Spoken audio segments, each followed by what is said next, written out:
biglang sumakit yung dito ko, tsaka dito, tsaka yung dito sa panga ko. Kasi nga, yung denture ko, tinanggal ko. Ngayon, ang naramdaman ko, biglang sumakit yung ganito ko. Hanggang hinihilit-hilit ko hanggang yun. Nung nararamdaman ko maginhawa na, okay na ako. Pero ngayong umaga, naghugas ako ng plato. Pagkahugas ko ng plato, sunog ako ng bigas kasi gusto kong magkape. Alam mo, nanghihina ako. Ibang pakiramdam ko. Kaya sabi ko, parang iba na to ah. Medyo nahirapan ako huminga. Hinihingad ako. Marami ko pa namang labahan.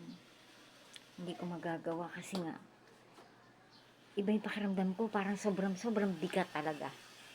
Yun lang naman, sinare ko lang naman guys. Salamat.